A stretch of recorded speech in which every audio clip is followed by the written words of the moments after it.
চলতি সপ্তাহের মধ্যে পেঁয়াজের দাম কমে কাঙ্ক্ষিত পর্যায়ে না এলে আমদানির সিদ্ধান্ত নেওয়া হবে বলে জানিয়েছেন বাণিজ্য উপদেষ্টা শেখ বশিরউদ্দিন। পেঁয়াজ আমদানির সিদ্ধান্ত নিতে বিলম্ব হওয়ায় বাজারের এই দুর্দশা বলেও মনে করে ভোক্তা অধিকার নিয়ে কাজ করা সংগঠন ক্যাব। তারা জানায় বাজার অব্যবস্থাপনার সুযোগ নিচ্ছে অসাধু চক্র। রৌনক মাহমুদ, সৌরভের প্রতিবেদন। ফিনলে ইংলিশ ব্রেকফাস্ট, যার কড়া স্বাদ আর সতেজ সুবাস দেয় চুমুকে চমৎকার একটা দিন।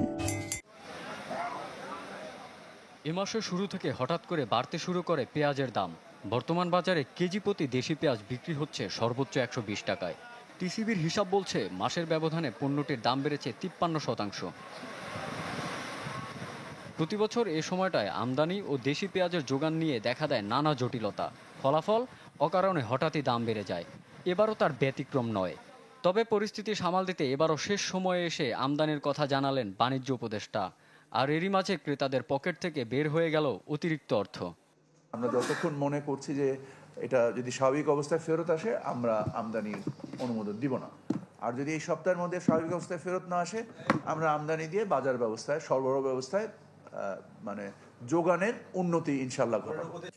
ভোক্তা অধিকার নিয়ে কাজ করা সংগঠন ক্যাবের হিসাবে দেশে দৈনিক পেঁয়াজের চাহিদা 6 থেকে 7,000 টন। এদিকে এ পণ্যের মজুদ, সরবরাহ, ভবিষ্যৎ হিসেব নিয়ে জটিলতা এখনো শেষ হয়নি। সেই সাথে আমদানির সিদ্ধান্ত নিতে সংশ্লিষ্ট দপ্তরগুলোর দেরি হওয়ায় বাজারের এই পরিস্থিতি। আমাদের উচিত ছিল যে কৃষকদেরও প্রোটেকশন দেওয়া হবে। পেঁয়াজ 70-80 টাকার যেটা আছে ওর উপরে উঠলেই সাথে সাথে আমাদের আমদানিটা ওপেন করে দেওয়ার উচিত ছিল। কিন্তু দেখা গেছে যে আমদানি বন্ধ থাকার কারণে আমাদের দেশের যে পেঁয়াজ যেটুকু ছিল সেটি কিন্তু আমরা অলরেডি কনজাম্পশন হয়ে গেছে। পরিস্থিতি সামাল দিতে তাই দ্রুত আমদানির তাগিদ বিশ্লেষকদের। পেঁয়াজ যেটা এখন যে অতিরিক্ত মূল্য, এটি কিন্তু কৃষকরা পাচ্ছেন, এটা কিন্তু ফড়িয়া এবং যারা মধ্যস্বত্বভোগী তারাই এটা মার্কেট থেকে এই টাকাগুলো হাতিয়ে নিচ্ছেন। রৌনক মাহমুদ, সৌরভ, চ্যানেল 24, ঢাকা।